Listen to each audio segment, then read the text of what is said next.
The Match Ball. Ooh, welcome to the Match Ball. You're right. Wow, I think none of us have calmed down because we are straight into the studio after the game from Ellen Road, and we're all giddy as kippers, I think, aren't we? It's Dan, Michael, and Rob with you here on the Match Ball tonight. It's brought to you by Levi Solicitors. I do need to say that. 10% off your legal fees. levisolicitors.co.uk/the square ball. It's late, isn't it? Past your bedtime. Not going to sleep tonight, though, are you? No. Very giddy. Better than I probably would have done, though, had that been 0-0. I'd have been all angsty and looking at league tables and thinking where we could be after we've played all those hard games in December. And when I was starting to I was rationalising, I think, well, because Newcastle and Norwich drew, that means that we'd stay on the same number of points ahead of them. The gap would be the same and blah, blah, blah, blah, blah. I was like, nah, fine. It's all fine. Who needs Conor Gallagher anyway? It's fine. We've got this covered. Yeah, he didn't look that good, did he? I don't think. And what a nice moment as well at the end. Just for anybody who's not at Ellen Road, and I presume if you are streaming this, then you're not. But if you're listening or watching afterwards, it was just brilliant. Like even walking back over to the studio here, like from the southeast corner, walking away from Ellen Road past McDonald's, you could still hear everybody singing the follow song. It's just a brilliant moment. But I did have that moment where I was trying to think, can I actually watch this penalty? Because this is it's going to kill me. How did your dad find it? My dad found it great because my dad left with around 10 minutes to go, as he is prone to doing. And I said to you earlier on, when we were just outside, I had a conversation with him tonight about 70 minutes in, and he went, right, I'm off. And at 71 minutes, he went downstairs and watched past, I think he left after Benteke did that miss, which we'll get onto in a minute. And he left, and I think he heard the cheer. I don't know if he heard the cheer for the penalty being given or what. Yeah. Don't miss the good bits. And I said to him, why'd you come? I don't know. Missing a good bit is worse than being there for a bad bit. Yeah. I would say. Yeah. So always stay. You're there for these moments, aren't you? I'm absolutely red hot. Yeah. Yeah. You've got a base layer on. Do you want to slip out of the studio and take it off? Why slip out? Let's take this in a different direction. My glasses are steaming up in the middle. I might just take them off so I can see. I was thinking, because tonight I got my layers just right. When it comes to Ellen Road, like evening games and the time of year, I never quite get it right because Ellen Road is always freezing, but you get warm when you're surrounded by so many close contact bodies. And I got it just right tonight. I have 3 layers on. Sweet spot. I'm absolutely pissing sweat now. As soon as it came to like that penalty, I was like, I'm just pouring sweat. I've got some great sweat marks. Look at that. Lovely stuff. There we go. One for the stream. So let's talk about that minute then, because it all went crazy in the last minute. Did we deserve that? Probably not. They had better chances, didn't they? Did they? Well, there was the Benteke one. wasn't there? Wait, what did we have though? Rodrigo, was that as bad a miss as it looked? I wasn't sure. Was that the one where he kind of took it down really on the 6-yard line almost? Yeah. And he just kicked it into touch. Yeah, I mean, I was behind that and it looked like it was a difficult one. He took the touch to bring it down, but he was trying to switch it onto his left, wasn't he, so he could hit it in. Yeah, I think he was trying to control it, but right. The first touch was bad enough that it looked like a bad shot. Question is, do you care? No, I don't care. Not really anymore. No. On the penalty, though, did either of you shout for a penalty? No, but it was nice because we've been talking about how our players need to be more annoying and get around the ref. And Llorente was straight in there. And Firpo followed about 30 seconds later. I don't even think he was watching, but it was nice to see him get stuck in as well. Kudos to John, who's bought himself some fancy Bluetooth earbuds so he could listen to this on the walk home. That's dedication, isn't it? That's nice. That's dedication. Yeah, I didn't see it as a penalty, and I don't think it would necessarily have been given if we hadn't made such a fuss about it. Exactly. Gear Christopherson, who's in the YouTube comments, is saying that Rodrigo's miss was horrible. Oh, okay. I mean, it looked like... Was it a shot, though? Or was it him trying to... Was it a miscontrol? I thought he tried to take a touch from his right to control it and then put it in with his left. But it looked, from where I was, it looked like he could have just levered it with his left foot into the net from 6 yards out, which would have made sense. But like you say, it really doesn't matter now. No, don't care. I thought it was all right apart from that, Rodrigo. I thought he did some all right stuff. He certainly brought it to life, and I thought Firpo, Christ, after the performance he had at Brighton, where the thought was, how long is it before he gets removed from this pitch? And then you saw the booking after. It was I looked at the stadium, the scoreboard clock, and it ticked over to 47 minutes as he was shown that card. It took under 2 minutes for him to get booked, and I thought, Christ, here we go again. He'd given it away in the build-up as well, hadn't he? Yeah. He basically came on, gave it away, fouled to one of the edge of the box. It was like, oh, God. But then Yeah. He was really good, wasn't he? He was excellent going forward. And we can afford to have that little mess up early doors when you produce a lot more going forward. It's funny, isn't it? What a win does for you. Christ. I couldn't help but laugh in the first half when Strike went down and it sort of dawned on everyone that, oh my God, Firpo's going to come on. He started doing the maths, Hang on a second. He's in the left back position. What does this mean? Strike's booking as well. I've not seen it back, so I may be completely wrong on this. But it felt like it was Ayew, wasn't it? Just basically, I think it was anyway, just basically moaned at the ref until he got booked. Like, I don't think it was even that bad of a foul that he did, unless I'm wrong. It was quite close to me, and Strauch went down in the tackle, and they were both trying to just reach for the ball, and he stuck his leg out to try and nick it away, but I think their player just nicked it away, and Strauch caught his heel or whatever. So I don't know. It looked piss weak, but then again, Kevin Friend was piss weak. He was shit. I thought, do you know what? I think he was all right. You know, in the first 15 minutes when you thought, because we always say, don't we, like when we're chatting on the Phil Hayes show, we say, well, you know, within 10 minutes what a game's going to be like. You can tell if Leeds have got the lead in the pencil or not. And today you thought, yes. And it petered out a little bit, and that first half kind of ended a little bit more evenly. But even still, you kind of, you just knew, didn't you? I think we started well, then it got really, really scrappy for a good, well, pretty much for all of the first half. After a good start, it just felt like there were loads of free kicks, never any real build-up. It felt like sometimes we were trying to attack a bit too fast, which is what we do. So maybe that's a daft thing to say, but we're almost rushing it a bit, and we're trying to get the ball forward really quickly before there's necessarily the players there or the passes easy enough. The first 10 minutes we had that thing, which we do when we're brilliant, where the ball just kept going back at Palace and they try and clear it and we'd win it and we just go back at them. But then, like you say, it got really scrappy, and I think maybe they just tried to keep doing that when the momentum had completely gone. And we never really had another spell like that, maybe a bit of the second half, but I think late on they started dropping deeper and deeper, didn't they, to try and absorb it and then hit us on the break. Like that last 15 minutes, they would just seem content to sit right back, because there was a point at which I looked around and I was like, where's our midfield gone? Because there was no out ball for the defence or for Calvin.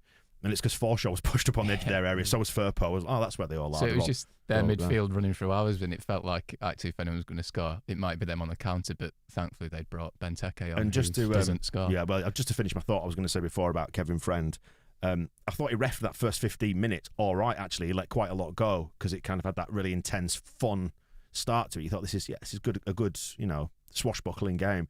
But then he just started getting really finicky, and then, obviously Zaha was his minder and telling him what to do and all that. So, do you think Zaha's happy? No. He just seems constantly furious whenever I watch him play. But then again, Raphinha was like that. I know, but Zaha's like, he never seems to get any joy from anything. Even when he scores, he looks unhappy. Raphinha's like, I don't know, you see him off the pitch and Raphinha's kind of smiling, and you get the feeling he's like having a bit of a laugh. Zaha just looks like a man who's annoyed with life. He's got a bit of a Grealish vibe to me, where he goes down a lot, he wants a lot, but he's really good. Yeah, he's clearly too good for the team he plays for. But I don't think that's bringing him a lot of happiness, like you said. Yeah, Grealish is a good comparison. Would you be happy stuck in Croydon? Has a horrible sense of entitlement about when every time the ball's taken off him, he has a look to the ref as in like, well, that can't be allowed, can it? And you think, well, yeah, Stuart Dallas has done a slide tackle with his head. Which he did do at one point. Amazing. I think he did. Anyway, it was kind of far corner from me. That, I think they were moaning about that, and they probably were justified, but I don't care. What had actually happened? Did he just punch the ball in essence, as it had gone through for Zaha, Dallas had started stumbling on the way down, and as he fell, it's when he hyperextended his shoulder or whatever it was, and he extended his arm, and it looked to me like he'd punched it straight into touch. Right. But I don't care. No, I don't care either. It might not have done. It just looked that way, like on first glance, and I haven't seen the replay. I think handballs for them should be punished, and we should be allowed to get away with 5 or 6. Is what I will say. Oh, the Benteke chance, yeah. That's not interesting. Because I saw that, and even when he put it wide, I was convinced it was going in. Yeah, I just went, oh, okay, they scored. Oh, well. Oh, no. So Strauch, news just is that Strauch's aggravated the injury that prevented him playing the full game at Brighton, so he's carrying a bit of a knock. But Bielsa does seem happy with the substitutions. And on Roberts, actually, he didn't stop fighting ever. He kept our team alive and present. I don't think he could run any further. He did do a lot of running today. He did. And I know running is not enough. People will say he's limited, and I do think, we were probably a striker away from having a lot more chances in that game, but that's not any sort of, to his detriment at all, because I thought he didn't really do much wrong today at all. It's interesting Bielsa's picked out his fighting spirit there as well, because it was in his pre-Brighton press conference, I want to say, where he was asked about Roberts, and he says, well, as long as he wants to stay and fight here, then he's got a place, then I want him here, basically. And he keeps having these words about Roberts where there's just a little sort of public challenge in there just to nudge him along a little bit. And I think, he came on against Brighton and was one of the better players among a bad bunch, admittedly. But then tonight, I think he worked really hard. He got no service. There were a few times where he was lightning quick making runs when midfielders got the ball that just never came. So I think he did as well as he could with the opportunities he had. Yeah, I think if Bamford puts in the exact same performance, people wouldn't talk about the fact he didn't get near to scoring. People would have said, but it's his work rate and stuff is really good, and so it'd probably be unfair to have a go at Roberts. There was that one in the first half that fizzed across the 6-yard box that I don't know if he got a touch to that or not, and it nearly was an own goal, but not quite. Yeah, it was quite early on that, wasn't it? It was about 10 minutes in. I made a little note. So making notes. I make some little notes. How can you do that? I've got a phone, haven't I? yeah. Let's do it on that. I ended up, believe it or believe it not, at half time I ended up watching the last bit of the Newcastle Norwich game, streaming the video on Amazon Prime on my phone in Ellen Road. What? I couldn't even refresh the score. At full time, it was still saying Newcastle were 1-0 up on my phone. So. It's your pauper phone contract, whatever you've negotiated, that's about 3p a month.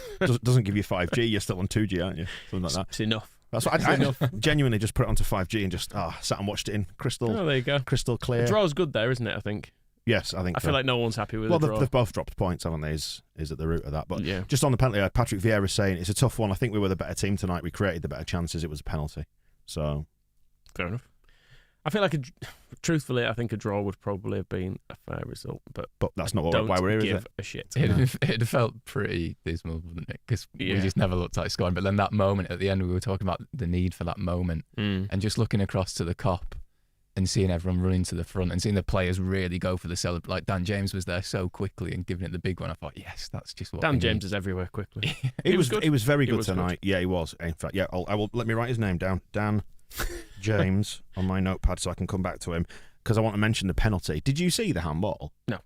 Not live, no. No. I didn't either. I couldn't. I didn't see the replay on the screen either. I was too busy going and then I realised I was going to have to watch it. Yeah, no, I didn't see it. And do you think it was a penalty though? Yes, almost certainly. Do you know what? We need a break on penalties this season. It's almost annoying because we've said about not complaining. If Llorente's it was Mike Dean, wasn't it, the Newcastle game? If he's in Mike Dean's face when Dan James has fouled at Newcastle, Mike Dean probably goes, all right, yeah, maybe have a look at that. They're looking at it. Just a minute. That's what you see refs doing it, don't you? You see them going, we're looking, and they ever touch the rear. Yeah. Whereas when you don't get in the face, it's just like the old-fashioned way, really, where you just hassle the referee into giving you something. But it's just now you need to speak to them who speak to someone else who looks at it. Every other team does it, so we might as well embrace it. I mean, Gallagher, like the ref tonight, was talking to Gallagher after about 5 minutes, telling him, "Can you just shut up and leave me alone?" Basically, so, well, might as well join him, don't you? I say the most annoying thing Friend did today was that it was the start of the second half. He allowed them to take a throw in about 20 yards further forward, which they then tried to push it even further, and he went, "Oh no, don't take it any further forward. Just the 20 yards you had is fine." And clearly, having realised they were able to do that, they then tried doing it again. And then he was making like half-metre adjustments for throw-ins after that point. You think, it's because you just let one go like half the length of the pitch. The whole point about all their shithousing and time wasting was exactly that. It's like, if you stamp down on it, don't just tell them don't do this, but actually punish one of them. All it takes is a yellow card for one of them, then they know. That's the marker has been put down. But then again, you pick up yellow cards for nothing these days, so it ends up ruining the game, doesn't it? So Ayew should have been booked as well. He tried to win a penalty early on, which was that was a terrible dive. It was a really, really poor dive. Yeah, he was very. He's an awful player, is Ayew. He was very, very adamant. Was Friend get back up, yellow card him? Yeah. So tell me about your thoughts on Ayew. I just hate him. Why? He's even when he doesn't dive, you can tell he's wanting to. He's got that look about him. He's like, "Oh, please, someone touch me a little bit so I can fall over."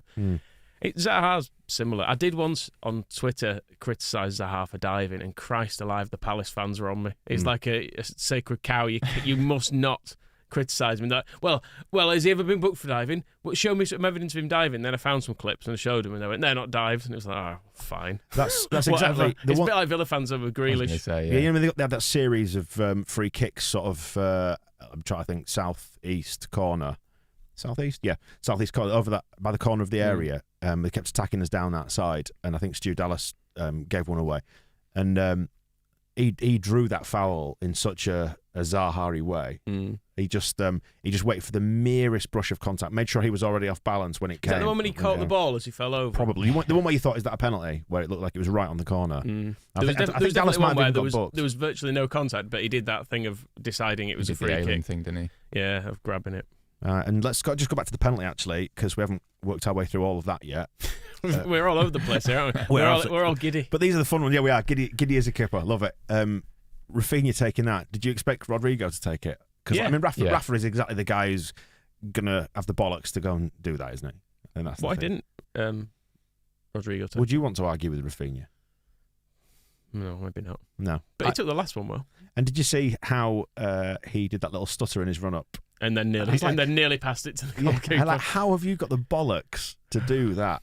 I wouldn't. That my penalty method. Yeah. Wouldn't be.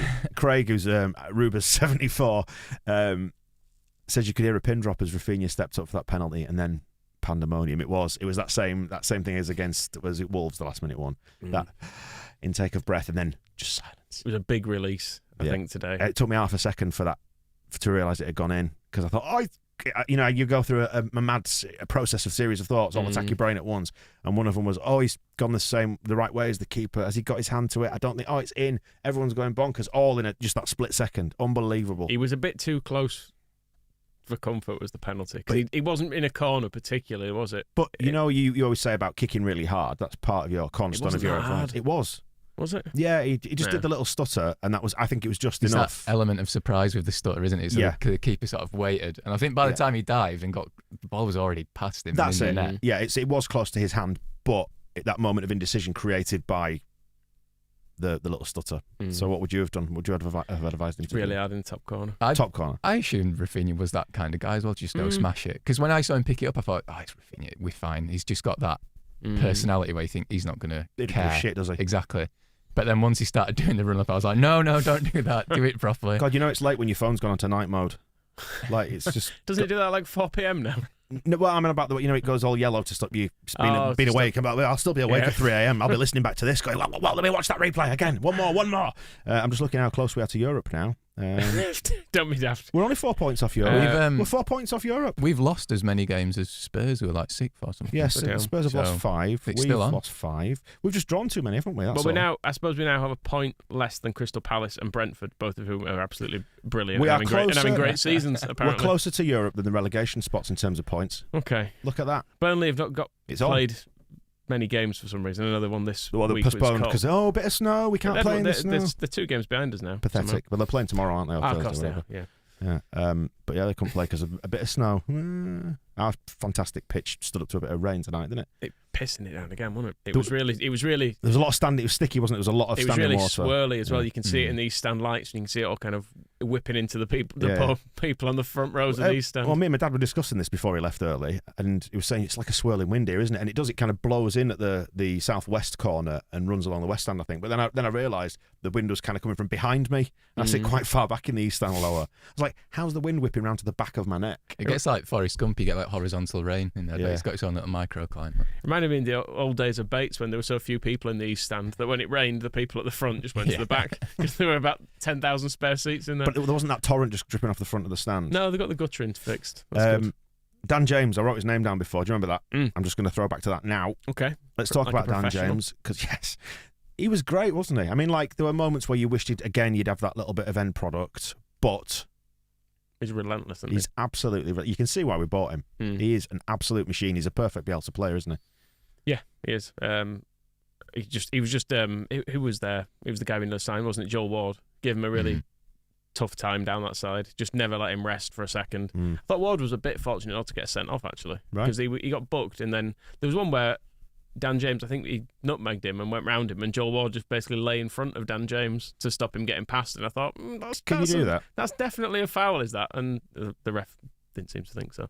But yeah, he was great. He was just chasing so much down into the bottom corners, and like I say, should maybe have had an assist. Closing down the keeper as well, little things like that, like just putting the keeper off balance. It was nice to see him be an actual winger, because his pressing has, I guess, been the rationale behind playing him as a centre forward, but he can still make himself an absolute nuisance even from the wing, and I think his touches, like the way he took people on tonight as well, was a lot more confident and better than he has done previously. And yeah, some of his passes or crosses weren't the best, but then that for Rodrigo, for when he should have scored, that was the perfect pass. And I think it was a long pass from Raphinha, wasn't it? It was a good touch from James as well, and he did well. And you think, oh yeah, there we go. But no, we're not allowed nice goals and nice things like that. It was. It's just been pointed out in the YouTube comments. Lee's saying we only drew 5 games last year.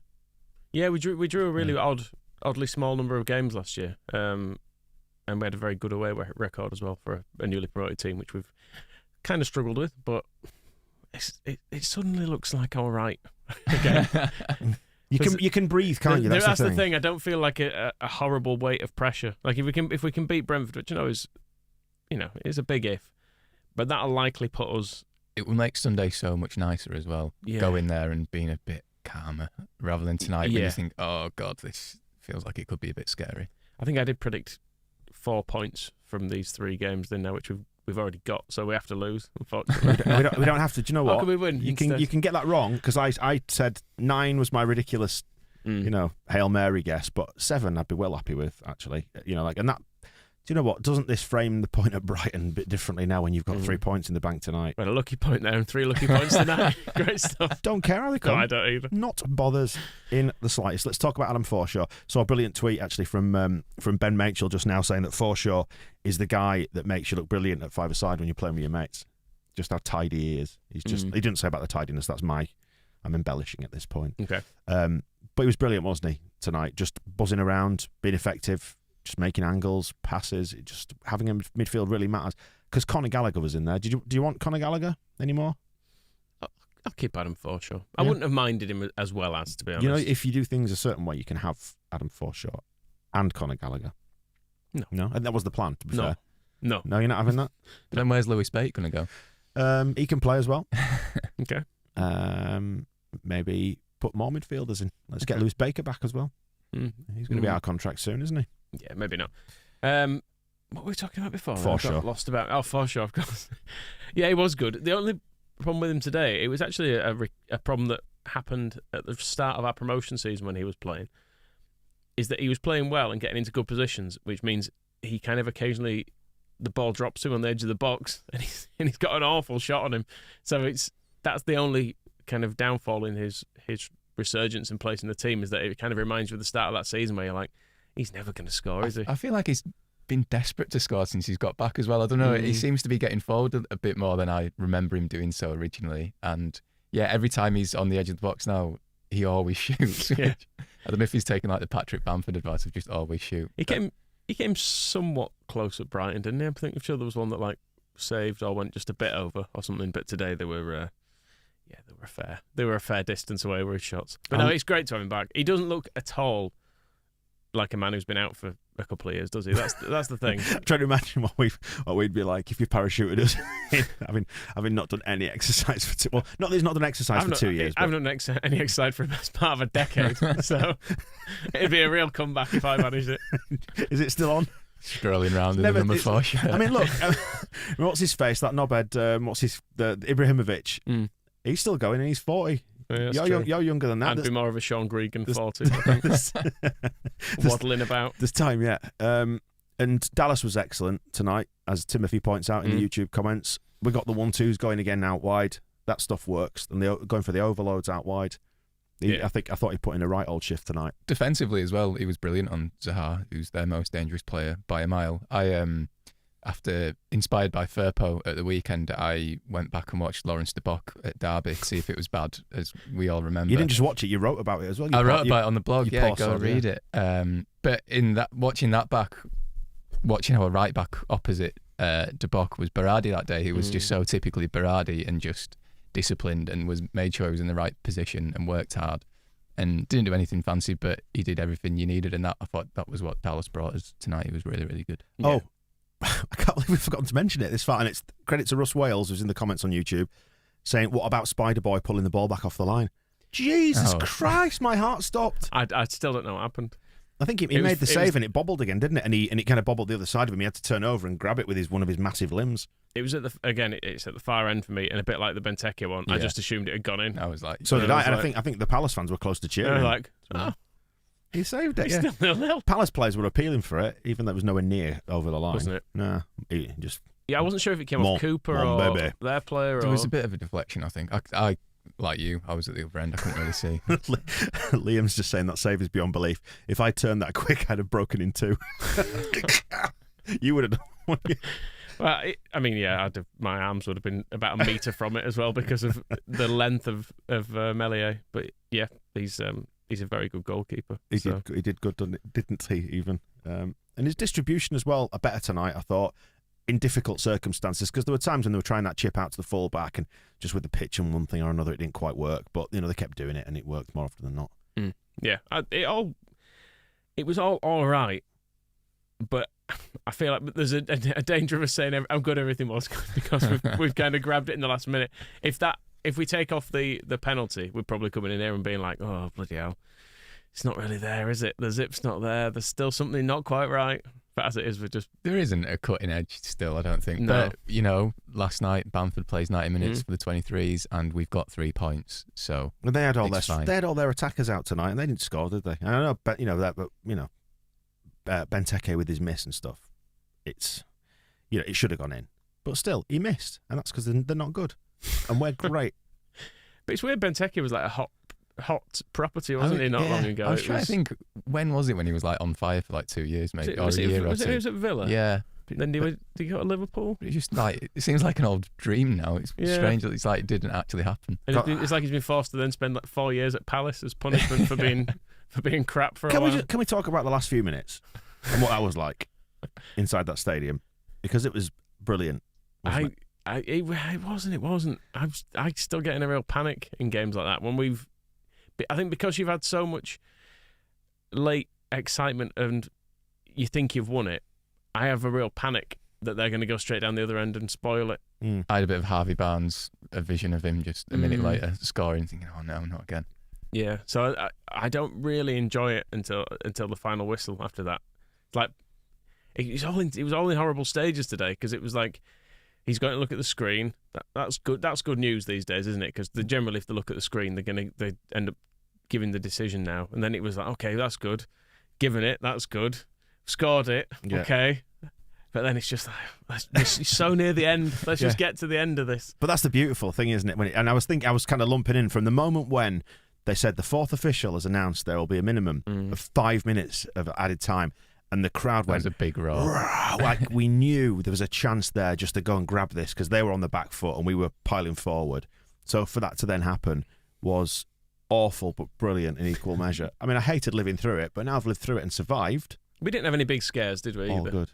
In the end, I don't think. No, there was just that sort of a couple of waves of pressure with the free kicks and stuff and friend being a knobhead. There was never one of those, though, where it's bouncing around in the box and you go, oh, it's cleared.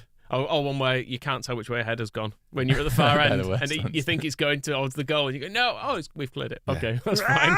1,000 thoughts going through my head at once. And then I was thinking as well, from that moment of the announcement of the injury time all the way through to the stadium emptying, and there was a lot of singing. There was just a lot of singing, and all the players stayed out. And it's not a lap of honour, but they showed their appreciation, to the crowd. And you could just see, like, Liam Cooper had a face like a Cheshire cat. He was grinning from ear to ear. I noticed him doing some big old salutes towards the East Stand. Yeah, and Calvin Phillips came down to the front of the East Stand, had a little cuddle. There's another child on the pitch. And I saw that, and actually I watched it being escorted off. Yeah, I don't know, boy, girl, whatever. Don't know which one it was. I couldn't say it was quite a way away, but there was a bit of banter and repartee between Child and Steward, who was escorting said child off. To the cells. Not like the other one. Well, yeah. So after the other one, they got called in and got a bloody 2 or 3 game ban or something, wasn't it? Or 6 weeks or something. Tight bastard. Straight old punishment beating for this one. Yeah. Cattle prod. Stuart Dallas blew some kisses at the cop at the end as well, which was nice. Because he'd kind of just gone past the northeast corner and was walking around to the East Stand, and then he got a song and he turned and did a little... Yeah. Oh, yes. Go on, Stewie.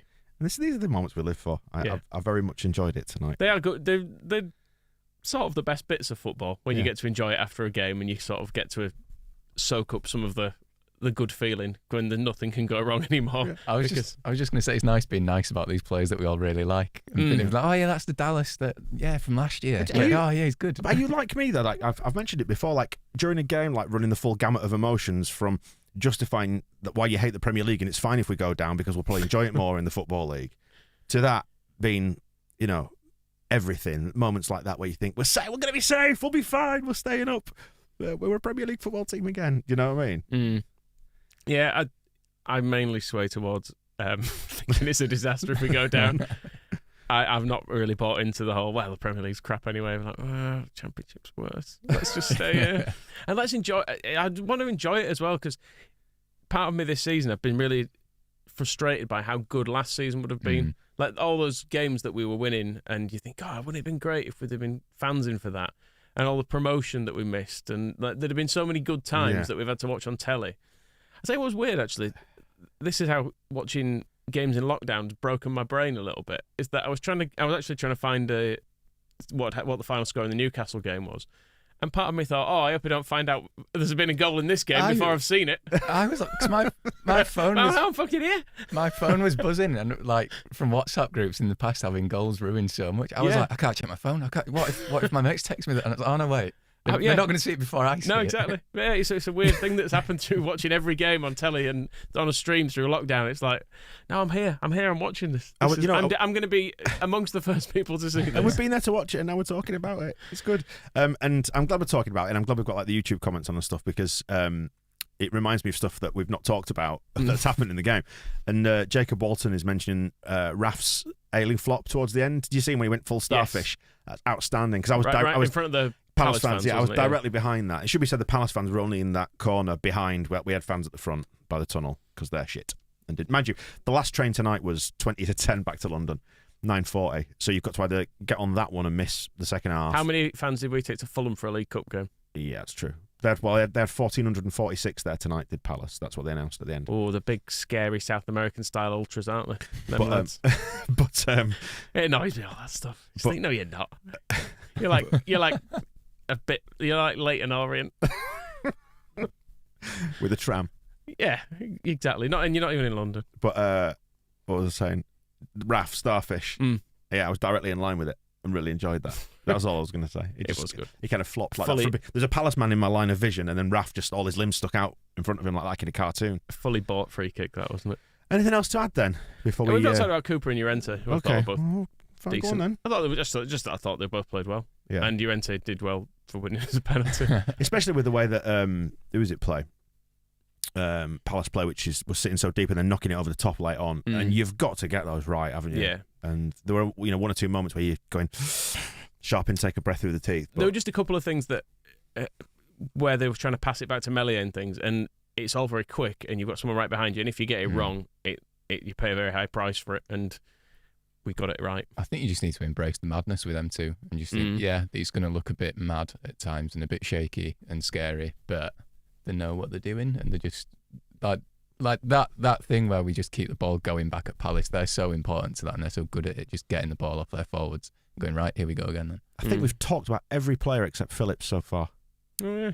We have. I was working my way through the team then, and it was good and solid, wasn't it? He did a big tackle after 5 minutes that the crowd gave a massive cheer, so that was a good moment. There was a few good crowd moments actually tonight where they really just gave it a big roar when it needed. I think there was a Tyler Roberts one on the hour mark, I noticed, because he'd done some good chasing then, and he did a big he won it back in the corner, in the northeast corner, and everyone went, come on. Yeah. It was like it was northwest corner, I think. Was it? No, it was northeast. I'm going to say northwest. I think it was northeast anyway. Let's say it was one of the corners. it was on the pitch, Telham Road. Yeah, it might have started over there, and he might have chased it over there. To be fair, in my head, I sort of thought that's a nice moment for Tyler Roberts, because everyone was like, "Go on." Yeah, but I think there was kind of almost not subconscious, but there was that kind of understanding between players and crowd, like there's been all season. Like, we're in this together. There's nobody turning against them. Like, you see loads of shit online. Like particularly when Tyler Roberts is announced as your player up front. For tonight, and none of it is in the stadium. No, it's not. And we said before, it's just a place to pour out anxieties and frustrations and terror about being relegated. Is Twitter and Facebook and all the rest of it. It's not in the stadium. It's just brilliant. Christ, I'm in a WhatsApp group, and the abuse Tyler Roberts gets in there is horrendous. Yeah. But in the stadium, no, because what would the point? Yeah, even if you think he's crap, it's completely self-defeating. You wouldn't bother, and we're not at that point with this team, are we? We're not angry with them in general. It's not like a kind of Dennis Wise Championship relegation era where you just want them all to fall into a big pit and never see him again. Sort of like as a whole, he's like, well, no, come on, Because they're a really likeable bunch of people, and you know that they are putting their bodies through it every single game. They're knackered, aren't they, at the end of it? And like Dan James looked like he was fit to drop at some points in that second half, where you could see him just hunched over, like probably about to pass out. Liam, just a comment from Liam, mentioning that Palace away 2013 was his 18th birthday, and he hopes that the journey home for them is as bad as his, and that they're stuck on the motorway for 10 hours. Which is exactly what being a football fan's all about. What game was that? I'm trying to think. Palace away in 2013. But what happened? We played Palace. It's not the Steve Morrison game, is it? Should we find out? Talk among yourselves for a minute, and I'll. The Steve Morrison game. I was at that. I think trains back were fine. Although they said motorway, didn't they? So who knows? I'll tell you what. Why don't we? Because we've hit the time now. We've run over, and we're still giddy. Are we limited on time? Not limited, but you know, has YouTube run out of space? Mate, it's 11:20. That is late, to be fair. And we've got to come back in here tomorrow and do more of this. What's he need to talk about? Angus's programme notes. Yeah, well, he's swerved a particular bullet there, hasn't he? But we'll get into it. I don't know what he said, but some people are not happy about it. I've seen some strange things. Yeah, it's a few odd things. Some things. Should we get him in? Get him in tomorrow. Haul him over the coals. Get yourself round here, can you? Send him a message. Do you fancy coming in for a bollocking? Like, all right, sir. I'll just not bother. We want to discuss your performance at work. But let's park that until tomorrow, because it is a night for enjoying it, and it's going to be a late one. But who cares? Not as late for us as it is for the Palace fans, who must have thought, "Oh, good draw here, or maybe we could have pinched that." No, you lost. Have you? Yeah. What minute did the goal go in? Just out of interest. It must have been 93, 94 when it actually went in. I think 90 plus 3. There you go. That's very late, isn't it? That's really late. Lovely. Excellent. Right, well, we'll wrap it up there. Thank you for watching and listening, if you have been as well. We stream these live for our TSB Plus subscribers on YouTube straight after the game.